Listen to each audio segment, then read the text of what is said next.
Welcome to Founders Day 2024. I'm Colby Reed, and I am pleased to have you all join us for today's conversation on civic engagement and the community services sector. Just a couple brief housekeeping items before we get started. First of all, Founders Day is a long-standing tradition here at the Murdoch Trust. It marks our opportunity to celebrate our opening in June of 1975, as well as celebrate the many nonprofits that contribute to the common good of the Pacific Northwest, and reflect on the legacy of our benefactor, Jack Murdoch, which we're looking forward to doing today. We are going to be doing this as a recording, so if you'd like to share this with anyone after the fact, you're welcome to do so. And we will have an opportunity at the end of today's conversation for some audience questions. So if you have any questions, please feel free to drop those into the Q&A box. With that, I am pleased to welcome Rudy Carrasco to our session. He is the Senior Director for Civic Engagement and the Community Services Sector here at the Murdoch Trust. Rudy, thanks so much for joining us today. Glad to be here. Rudy, I'd like to start really at that 30,000-foot view about looking at why the Trust chooses to invest our time and resources in these programs. So can you share a little bit about why civic engagement and community services are such a priority for the Trust? Yep. So Kobe, like all of our sectors, the civic engagement and community services sector, it starts with our benefactor. It starts with Jack Murdoch. He believed in the importance of human connections and relationships. He's known as, a significant business person, influential, but he was very focused and had a good understanding of what it means to encourage and support individuals in their development. So his life and our work, it shows up in mental health, our ability to address challenges, and our ability to care for one another when there's a crisis. The community service organizations are often the glue. Sometimes they're the last mile, reaching people that others may not see. They're the connective tissue that binds and helps strengthen our region. From youth organizations, food pantries, economic mobility organizations, housing programs. These are groups that fill gaps to ensure that every member in the community can flourish and thrive. Jack was also passionate about the role civic engagement plays in the health of our communities. He served in the Coast Guard during World War II. It's such an interesting story. His parents said, "Hey, Jack, what do you want to do? You want to go to college? You want to start a business?" And he said, "Yeah, I'm going to start with the Coast Guard." And so true to many of the entrepreneurs that I'm familiar with. But he was deeply invested in the core principles of our country. He believed that the community and region can thrive. For the community and region to thrive, we needed individuals and businesses and community groups that are invested in the health and, yes, the civic life of our country. That was something that really came through when we were talking this morning with our trustees in our first session about our trustees and our CEO about the way that the legacy of Jack comes forward and the way that he focused on caring for the individual and how you care for the whole individual civically, socially, health-wise. That contributes to the strength of the community, strengthens the health of the region. I'd like to dig a bit more into civic engagement for a minute. It's an election year, as some of you may have heard. Political agendas and divisions are at a fever pitch. Now, the Trust, we're not a politically motivated organization. We don't have a political agenda. We don't endorse campaigns. We don't endorse candidates or initiatives or anything like that. So can you talk a little bit more when we say civic engagement, what we're talking about at the Trust? No, great question. So with civic engagement, just as all community members should be given a chance to build roots and have firm foundations, so too should all voices in a community be heard. We think that it's only through respectful, informed civic engagement from every corner of our society that liberty and justice for all can be realized. Our CEO, Romanita Hairston, is fond of talking about the idea of the third way, the middle ground between the extremes of political partisanship and centered on shared ground. This third way is what we're really looking to elevate with civic engagement. So the Murdoch Trust, we support nonprofits that promote civil liberties, such as First Amendment rights and religious freedom. Organizations that provide leadership and education through civic literacy, that strengthen principles of pluralism, that yield greater collaboration and bridge divides. and support thought leadership and research in economic development and free markets. We believe that when these areas of civic life are strengthened, we're more equipped to arrive at solutions that benefit all. Now, something that we as an organization have focused on a lot, when you talk about those solutions, the idea of the unconventional coalition, of bringing multiple perspectives to the table to have that conversation, to find a solution that works for everybody. Yeah, we talk about this a lot, and even at site visits with pertinent sort of requests and proposals. And every now and then I'll say to groups, I say, what are we talking about here? Are there things we can work on together that we agree on? And we have differences of views. We may not send each other Christmas cards. That's perfectly fine. But we can agree that, hey, the trash in the city park has to get cleaned up and so forth. We recognize that there are distinctions. People have different points of view, and those are deeply held. We also think that it's vital for the health of any community, city, state, our country, that we do identify those shared ground, the things that we can work on, and not just those issues, but even how we treat each other and work together. And what's interesting is that a lot of the organizations that the Trust supports, under that heading of the community services organizations, which you started your remarks with, these are groups that are really providing services that make it possible for people to participate in civic engagement, right? Like, they provide that foundation so individuals, families have the stability and rooting necessary to then engage in that civic process. So absolutely, and what you're saying is clear. It's also, I think for a lot of people, it's nuanced, because a lot of community services, a lot of nonprofits and programs, you're meeting a need. You see that something's broken, people are hurting, and you want to help. So what you said and what we're talking about is sort of, it's related to that. It sort of sees the person as capable of helping others themselves. That person who's hurting at some point in time can turn around and help others, contribute to the common good themselves. They have agency. I think a lot of I've worked in nonprofits for many years. I think a lot of times it's easy to miss that because we want to help. We want to meet that need.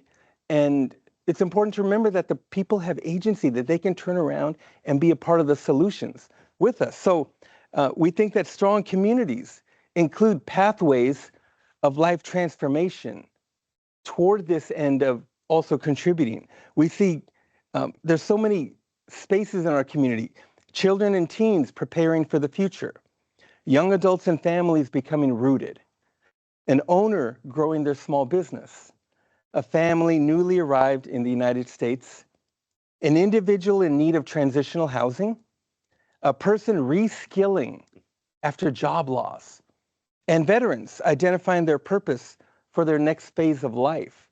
People are on the move, in transition, in need, looking to create their life, and we're all going to benefit from that as they get stronger and as they're also contributing, again, to the common good.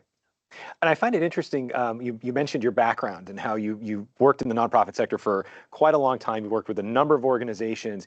And that's, I think, one of the great strengths you bring as a leader in this sector, your perspective on the diversity of need within those organizations. Like, there isn't one, like, this is the community service organization that every community needs. There's a different need in Native Alaska to rural Montana to urban Seattle, right? And I love and appreciate that the Murdoch Trust for 49 years has had that perspective to recognize that, when we go to a community or we meet an organization, that they're in their own unique context, and we need to listen to understand well.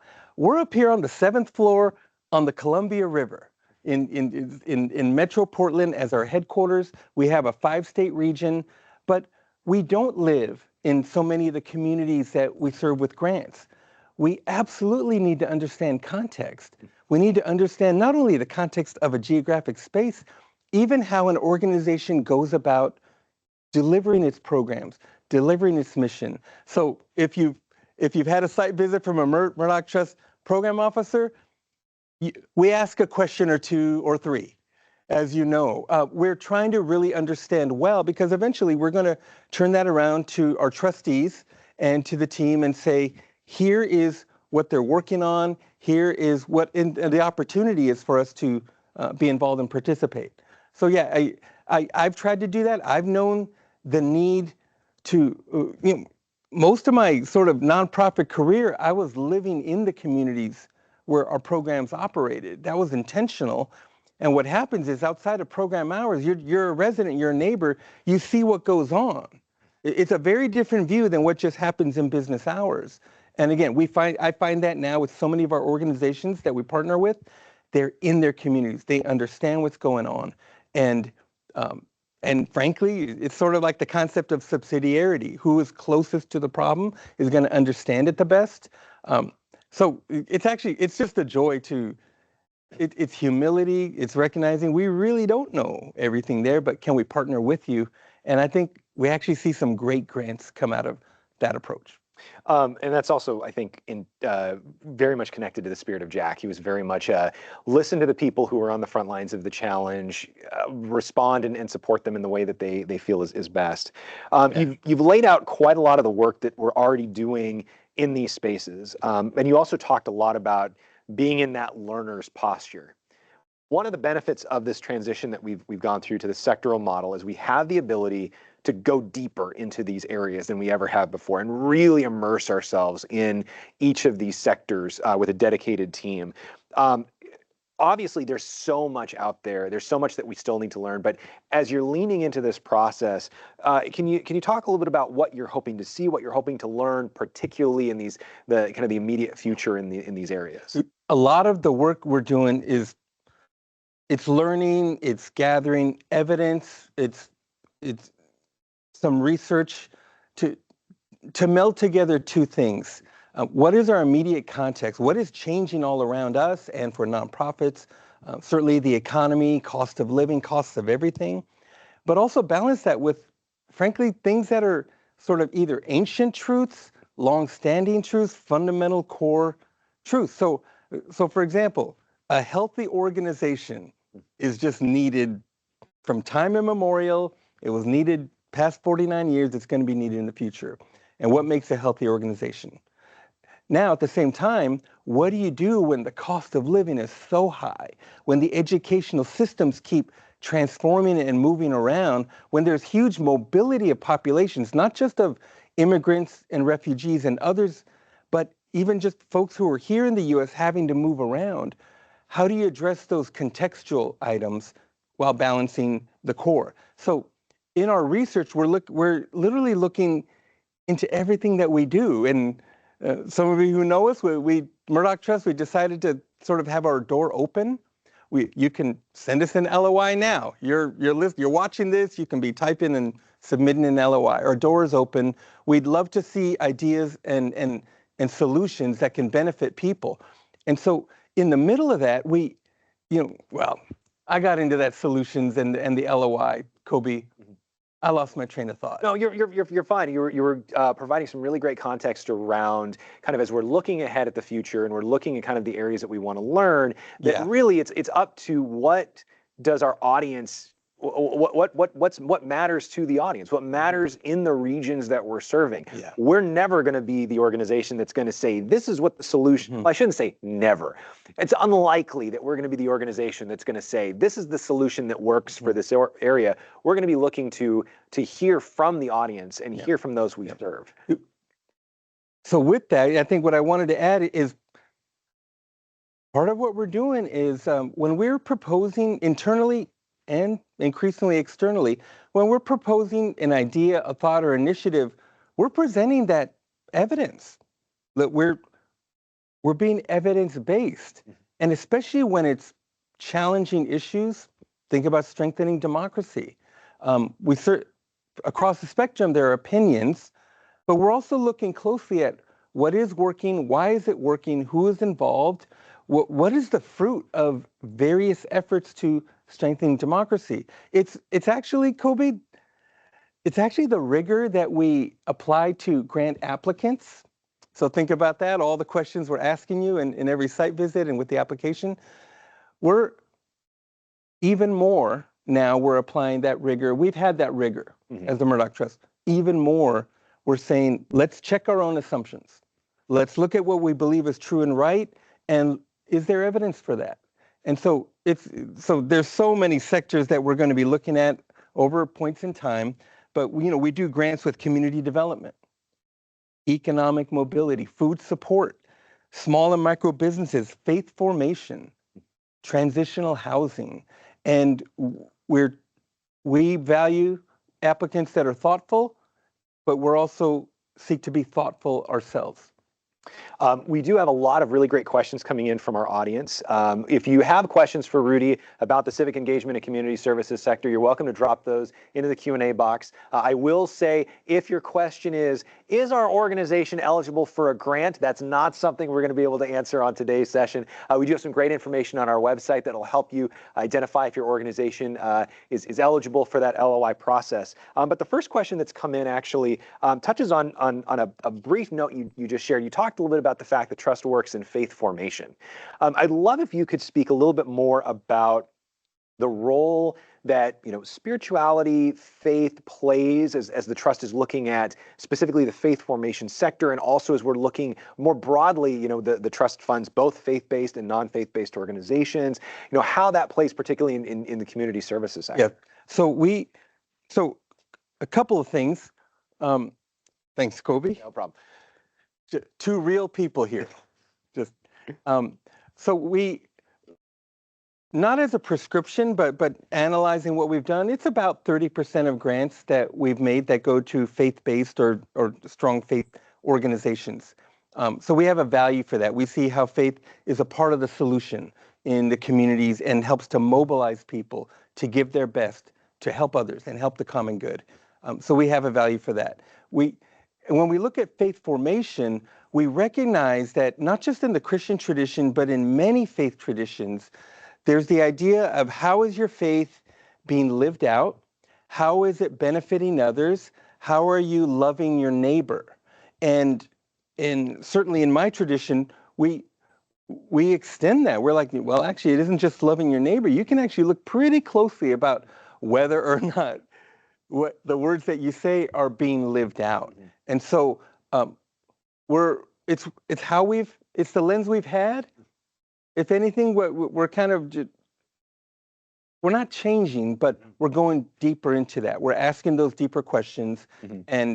and sometimes they're hard questions. Mm-hmm. With some friends, we're like, your faith approach, how is it a benefit for people who don't share your beliefs, or how is it a benefit to others in the community? Because that is what our sacred text says.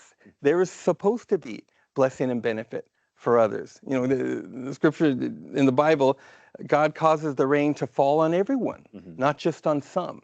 So we've held ourselves to that, and we're holding ourselves to that more.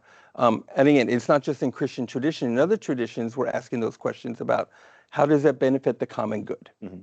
And that's something that really was also central to Jack's philosophy. He was a man of faith himself, but it was the importance of faith and spirituality, not necessarily a specific faith, but that faith and spirituality are part of the equation yep. to a thriving community. Yep. And I'll even go a little more specifically. One of the things that we're all watching, not just at the Murdoch Trust, I think across the society, is we're watching how the decline in participation in religious life, church membership and so forth, is connected to so many social ills that have been exacerbated mm-hmm. in recent years.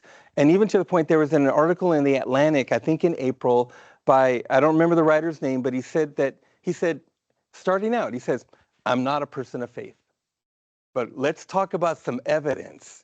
And he pointed out some evidence that said, what I just said, that with the decline of participation in religious life, we're seeing all these fissures, this divisiveness and mm-hmm.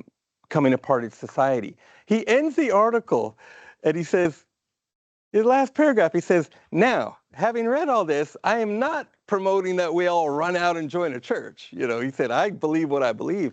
But he said, what do you do in the face of this evidence? Mm-hmm. Not only the brokenness that we see, but that there's potentially a solution mm-hmm. in this historic religious life that has been held. So we're looking at things like that, Mhm. where we've actually made grants in recent years to some organizations that at a large scale are collaborating on questions of helping young people to reconnect or go deeper in their faith. How is their faith being formed? And what we appreciate there, there's one particular group, it's a very large collaborative Mhm. of groups that you don't always see working together, but they're all saying, hey, look, something needs to happen. This is actually a crisis. Mhm. In the same way that democracy is in the space of crisis, we also see that faith, the role of faith in communities is actually in a crisis as well.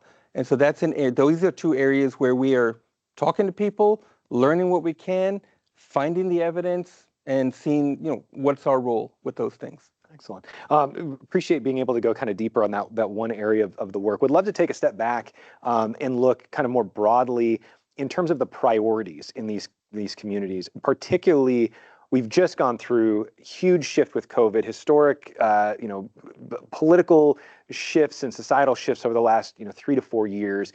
From your stance, what are you seeing in terms of the shifting priorities in these two areas? We can go civic engagement and then community services. Yeah. You know what? Across the board, um, it's COVID. We saw it in COVID. COVID raised for acute clarity challenges that were always simmering, um, combined with the economy. Part of what we've seen at the trust across the board is staff stress, staff turnover, staff retention, the health of your own organization. Uh, in the middle of COVID, we actually made some grants to executive directors, and we provided support for executive directors just to help them navigate through the stresses.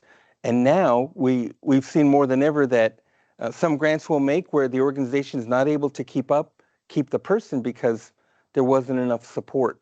So we're watching that, and we know that, and it's not only do we know Jack valued it, as you said at the top of our session, Jack really understood the value of investing in people, of making sure that, not just to get more widgets out of the person at the job, but what's good for the individuals, the family, the community, if you invest in the people. So we're 49 years later, we're seeing that again. Excellent. We just got a wonderful question in that I think is potentially a great one for us to wrap up on. We may have time for one more. But the person asks, our world's problems are complex, and we see an urgent need to develop wise, trustworthy leaders to solve them. What skills, expertise, values do you see as critical for our organizations to focus on in equipping this new generation of entrepreneurs and leaders as you're looking at the new generation of voices? And then also, how that maybe has evolved in the last 10, 20 years as technology has evolved, the way we work, the way we collaborate, the way we communicate. What comes to mind when you're looking at that future generation? That's a big question. I mean, and it's the right question, and we're invested in it. We all need to have an investment in that. What comes to mind is something I mentioned earlier. There's a dual track. There's what's happening immediately, this point in time and change, but there are eternal, I'll use that term, long-standing eternal truths. So, and as we're investing in leaders, if you have young leaders in your org, they need to learn the core fundamentals, not just of your org, but business management, working with donors, long-term planning, and at the same time, yes, understanding the nuance, not just of Gen Z or social media, but really understanding what is changing around us. You have to invest in both of them. You have to stay on top of them. You have to kind of manage it. At the end of the day, execution is so important. Yes, there's a role for learning new things, getting new trainings, but at a certain point, it's a time to execute. So I think investing in what you know in your leaders, both today's nuances, eternal truths, and figuring out a way that you're going to stay healthy as an individual leader, your org's going to stay healthy so that you can invest for a long term. A lot of times the development isn't transactional. It takes years to really develop. Yes, and we're actually going to be talking about the importance of investing in health and mental health of employees and whatnot in our next session on health and environmental stewardship. And we talked a little bit about that with the trustees earlier this morning around Jack's emphasis in that area. We're coming up on the end of our session, Rudy, and I do want to just pause for a moment. If you have any final reflections on these areas as you're really leaning into this work over the last year, any final thoughts that you want to leave us with, as you're thinking about civic engagement, community services, and the work of this sector moving forward? You know what? I was 28 years working with nonprofits, writing grants to foundations like the Murdoch Trust. Now I've been here at the Murdoch Trust for 6 years. I've been on both sides of the grant check, so to speak. I always wondered, what are they doing at the foundation? They cards held to the vest, you pour your heart out, and somebody says, interesting. Okay, I don't know what you're thinking over there. Now I know what one foundation is thinking.